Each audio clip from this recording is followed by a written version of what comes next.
podcast del pastor Isaac Santos.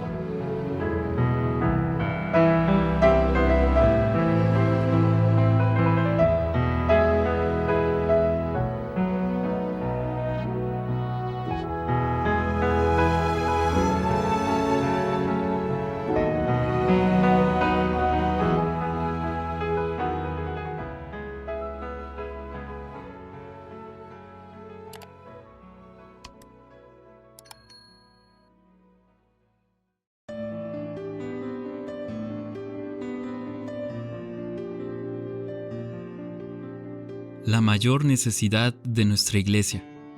Ese es el título de mi sermón. ¿Alguna vez te has preguntado cuál es la mayor necesidad de nuestra iglesia? Creo que todos alguna vez nos hemos cuestionado qué necesita nuestra iglesia para tener éxito, para cumplir con su tarea mundial. La tendencia liberal sugiere una cosa, la tendencia conservadora sugiere otra. Yo por mi parte, cuando era más joven, soñaba con ver templos hermosos, predicadores que supieran llegar al corazón de las personas y profesionales dirigiendo los servicios de adoración con excelencia. Y pensaba para mis adentros, esto es lo que más necesita nuestra iglesia. Sin embargo, han pasado los años y me doy cuenta de que todo esto no es ni de lejos lo que más necesita nuestra iglesia. Como dice Pablo, cuando era niño, hablaba como niño, pensaba y razonaba como niño, pero cuando llegué a ser hombre, dejé las cosas de niño. Es decir, la madurez cristiana nos puede hacer ver nuestras verdaderas necesidades. Hoy en día en el ambiente de la iglesia se habla mucho de capacitaciones, congresos, seminarios, campamentos, experiencias, ministerios, convocatorias, retiros. La pregunta es, ¿será que estas actividades suplirán nuestra mayor necesidad? Y no me malinterpreten, sé que estas cosas tienen su lugar, pero la pregunta de este sermón es, ¿cuál es la mayor necesidad de nuestra iglesia? Para descubrirlo creo que deberíamos iniciar por definir qué es la iglesia, para luego entender cuál es la misión de la iglesia y entonces comprender cuál es la mayor necesidad de nuestra iglesia. Vamos a abrir la Biblia en la primera carta a Timoteo, capítulo 3, versículo 15. Dice así: Te escribo para que sepas cómo debes conducirte en la casa de Dios, que es la iglesia del Dios vivo, columna y sostén de la verdad. Creo que este versículo es excelente para definir qué es la iglesia. Sabemos que la iglesia es el cuerpo de Cristo y que Cristo es la cabeza y el salvador de la iglesia, de acuerdo a Efesios 5:23. Pero si Cristo es la cabeza y si Él es la verdad y la vida, ciertamente la iglesia debería ser la columna y el sostén de la verdad y la vida.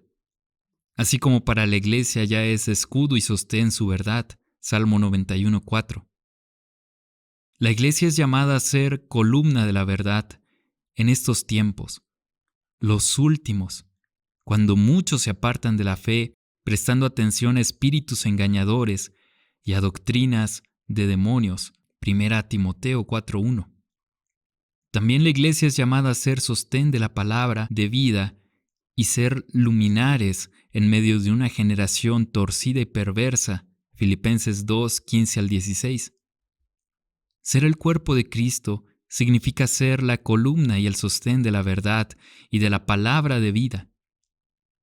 En estos tiempos difíciles, cuando los hombres son descritos como amadores de sí mismos, aborrecedores de lo bueno, envanecidos, amadores de los placeres más que de Dios, con apariencia de piedad, pero habiendo negado su poder. En otras palabras, somos llamados a ser luz. Luz en medio de hombres que aman las tinieblas y aborrecen el resplandor de la verdad. Necesitamos ser lo que Dios quiere que seamos.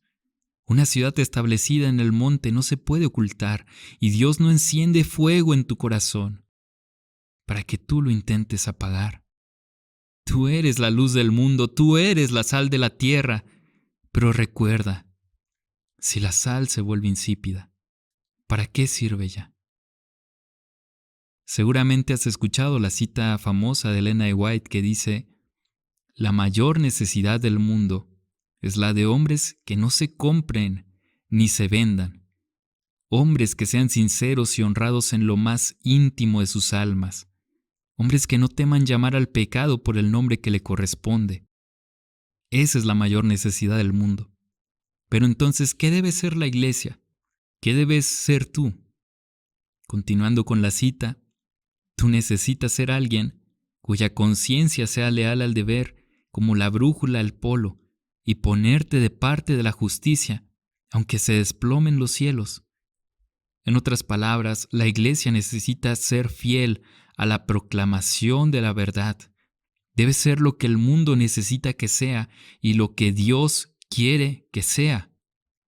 Sal, luz, porque ¿cómo pues invocarán a aquel en el cual no han creído? ¿Y cómo creerán en aquel de quien no han oído? ¿Y cómo irán sin haber quien les predique? Romanos 10:14. He escuchado que como iglesia deberíamos predicar cosas que hablen del amor, la aceptación y la tolerancia. Pero el texto bíblico dice columna y sostén de la verdad, no de la tolerancia, no de discursos políticamente correctos, de la verdad, aunque sea incómoda, aunque la mayoría la odie y le repugne y la rechacen y la traten de apagar. Nuestra identidad define nuestra misión. Somos columna y sostén de la verdad. Nuestra misión, por lo tanto, es exaltar la verdad en nuestra propia vida y frente a los demás, en cualquier situación y en cualquier época. Necesitamos predicar la verdad. La palabra de Dios es verdad. Necesitamos ministros que prediquen y practiquen la palabra de Dios. No mensajes y agendas que traten de justificarse adulterando las Escrituras. Pastores bíblicos. Aunque necesitamos exaltar la verdad delante de la gente y en nuestra propia vida, esta aún no es nuestra mayor necesidad.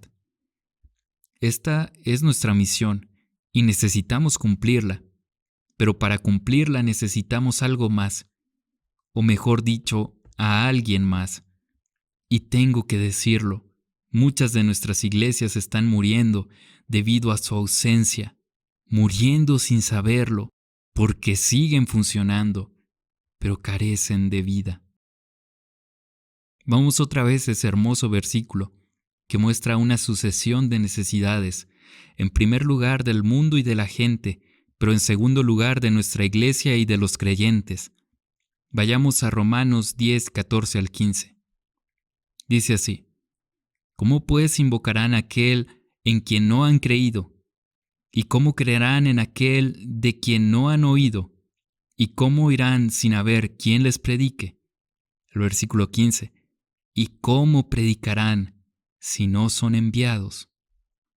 Tal como está escrito, cuán hermosos son los pies de los que anuncian el evangelio del bien.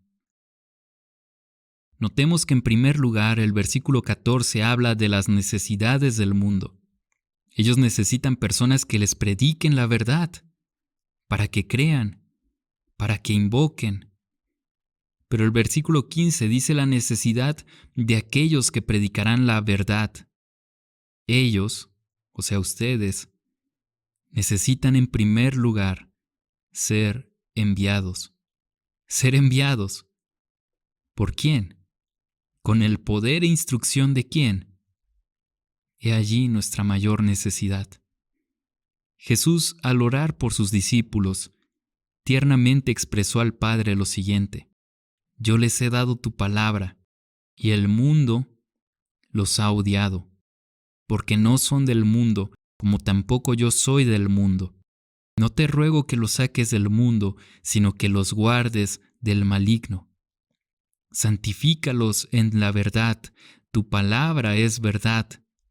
Como tú me enviaste al mundo, yo también los he enviado al mundo. Juan 17, 14 al 15. En estas pocas pero poderosas palabras se resume mi mensaje. Somos enviados a predicar la palabra de Dios a un mundo que nos odia, porque no le pertenecemos como tampoco le pertenece Cristo. En cambio, somos apartados de la inmundicia de esta tierra, santificados por medio del conocimiento de la verdad. Pero si no somos enviados por Cristo, no predicaremos su palabra, sino la nuestra. No seremos odiados por el mundo, sino amados. No seremos santificados, sino contaminados. Si somos de Dios, seremos enviados por Dios y podremos cumplir con nuestra misión verdaderamente. Si Cristo nos envía, cumpliremos su propósito. Dios dice en Isaías 55, 10 al 11, porque como descienden de los cielos la lluvia y la nieve, y no vuelven allá, sino que riegan la tierra, haciéndola producir y germinar, dando semilla al sembrador y pan al que come. Así será mi palabra que sale de mi boca, no volverá a mí vacía, sin haber realizado lo que deseo y logrado el propósito para el cual la envié. Necesitamos a Dios y su poder en nuestra iglesia. Necesitamos rendir de nuevo nuestras vidas a sus pies y recordar que no se trata de agradarnos a nosotros mismos o a la gente, sino a Él, porque sin Él nada podemos hacer. Pareciera simple, pero no lo vivimos. La mayor necesidad de nuestra iglesia es la de Cristo como cabeza y no como máscara, la del Espíritu Santo como fuerza activa y no como accesorio, la de Dios como dueño de la obra y no como invitado. Necesitamos la presencia santa de Dios en nuestra iglesia, pero no la tenemos muchas veces. Quiero concentrarme particularmente en nuestra necesidad del Espíritu Santo. Lo necesitamos para conocer la verdad, no la verdad a medias, no la verdad que queremos imaginar, la verdad verdadera. Aunque suene redundante, toda la verdad. Juan 16:13 dice, pero cuando Él, el Espíritu de verdad, venga, los guiará a toda la verdad. Además, lo necesitamos para vivir la verdad en nuestras vidas. Romanos 8, 5, 7 y 9 dice, porque los que viven conforme a la carne ponen la mente en las cosas de la carne, pero los que viven conforme al Espíritu, en las cosas del Espíritu. La mente puesta en la carne es enemiga de Dios, porque no se sujeta a la ley de Dios, pues ni siquiera puede hacerlo. Y los que están en la carne no pueden agradar a Dios. Sin embargo, ustedes no están en la carne, sino en el Espíritu. O sea, no podemos encarnar la verdad en nuestro corazón, a menos que sea el Espíritu Santo quien nos conduzca.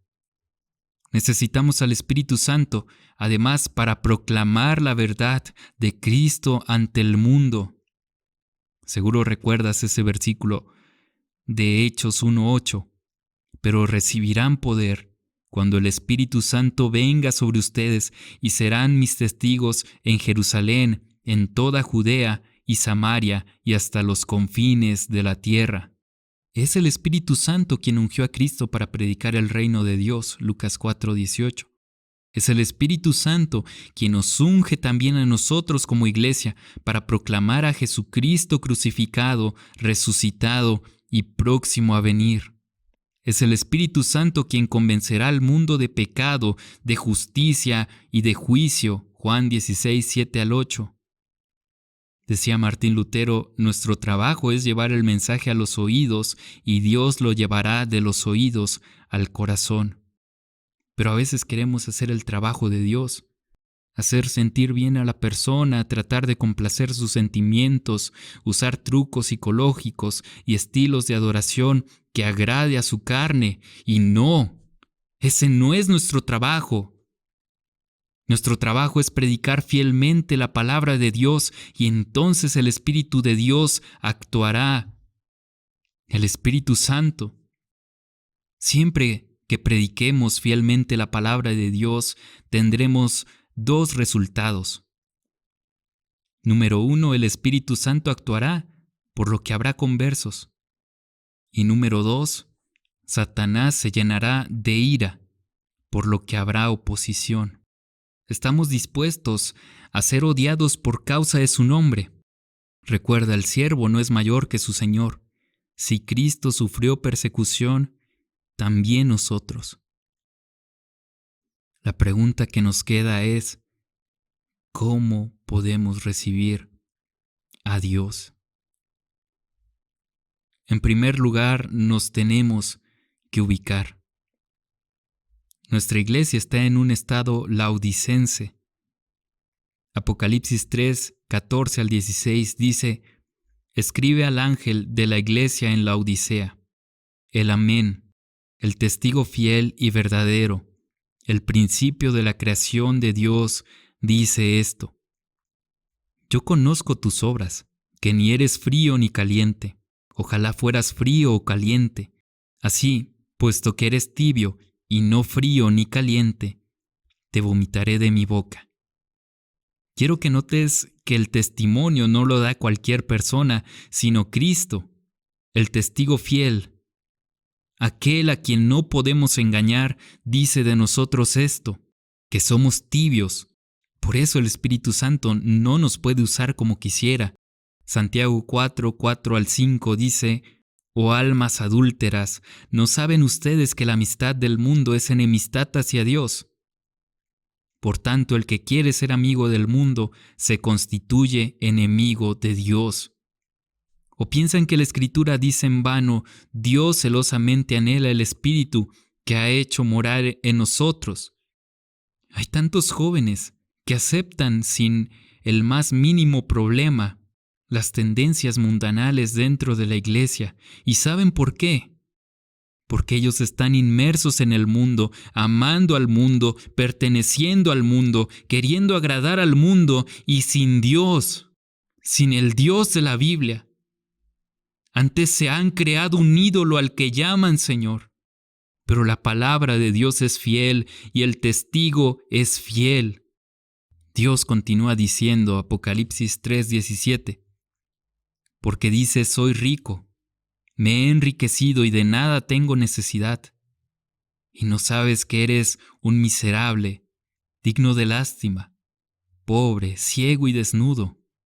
Elena de White dice que si creemos que el mensaje a la iglesia de la Odisea no es para nosotros, eso confirma que sí es para nosotros, pues estamos diciendo: soy rico, me he enriquecido y de nada tengo necesidad. Lo peor es que nos engañamos al pensar esto.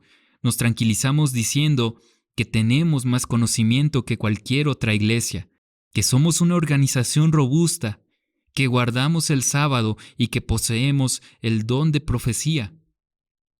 Pero nos olvidamos de que Dios puede levantar fieles siervos que anuncien su mensaje fielmente, incluso de las piedras. Somos soberbios. Por lo tanto, necesitamos humillarnos de corazón, porque sólo así encontraremos a Dios. Sólo así tendremos su Santo Espíritu, nuestra mayor necesidad. Isaías 57:15 dice: porque así dice el alto y sublime, que vive para siempre, cuyo nombre es santo. Yo habito en lo alto y santo, y también con el contrito y humilde de espíritu, para vivificar el espíritu de los humildes y para vivificar el corazón de los contritos. Recuerda, y me buscaréis y me hallaréis, porque me buscaréis de todo corazón. Con el fin de recibir reavivamiento y reforma, se programan ayunos, se convocan reuniones de madrugada y se realizan bandos de oración, pero nos olvidamos de algo, que aunque hagamos todo esto, si no hay conciencia de nuestro pecado y por lo tanto un verdadero arrepentimiento en el cual nos humillemos, no encontraremos a Dios. Buscaremos a Dios y lo hallaremos, y disfrutaremos de nuevo de su santa presencia cuando vayamos a Él contritos de corazón, deseando ser purificados de la basura mundanal y de toda maldad, no fingiendo estar afligidos como lo hacían los judíos al acostarse en cenizas, Isaías 58:5, sino sinceramente de corazón. Por eso Santiago dice en Santiago 4:9-10, aflíjanse, lamentense y lloren, que su risa se convierta en lamento y su gozo en tristeza. Humíllense en la presencia del Señor y Él los exaltará. En medio de nuestra triste condición, Dios nos dice: te aconsejo que de mí compres oro refinado por fuego para que te hagas rico, y vestiduras blancas para que te vistas y no se manifieste la vergüenza de tu desnudez, y colirio para ungir tus ojos y que puedas ver. Nuestra mayor necesidad no son las riquezas vanas, ni nuestras ropas vanidosas, ni nuestra visión limitada. Nuestra mayor necesidad es la riqueza espiritual de Dios, su manto de justicia y su colirio, para que nuestros ojos puedan ver. Por eso la Biblia dice: compra de mí, para que realmente seas rico, de mí para que realmente vistas, de mí para que realmente veas. Somos pobres, Dios lo sabe. Por lo tanto nos invita: compra sin dinero, como lo hizo en Isaías 55:1. Al Espíritu de Dios no se le puede engañar. Él discierne el corazón, los pensamientos y las intenciones del alma. Tú no lo puedes usar a Él. Él desea usarte a ti, pero para la misión de la cual Él es jefe. Él no necesita de ti, no necesita que vengas, no necesita retenerte. Tú necesitas de Él. Nosotros necesitamos de Él y su gracia. Y hasta que no lo tengamos en nuestro medio, no podremos agradar a Dios, ni ser felices, ni tener amor, ni cumplir nuestra misión. Peor aún, estorbaremos y haremos cualquier otra cosa menos cumplir su misión. Segunda de Crónicas 7:14-15 dice: si se humillare mi pueblo, sobre el cual mi nombre es invocado, y oraren, y buscasen mi rostro, y se convirtieren de sus malos caminos, entonces yo oiré desde los cielos, y perdonaré sus pecados, y sanaré su tierra. Ahora están abiertos mis ojos y atentos mis oídos a la oración en este lugar. No necesitas tantos eventos multitudinarios y reconocimientos en público, como necesitas tener encuentros personales con Dios, en los cuales te humilles, en los cuales te arrepientas y llores suplicando de nuevo su presencia. No necesitas tratar de agradar al mundo y a su cultura. Necesitas consagrarte para agradar a aquel que vive por los siglos de los siglos. Esta es tu mayor necesidad, Iglesia de Dios.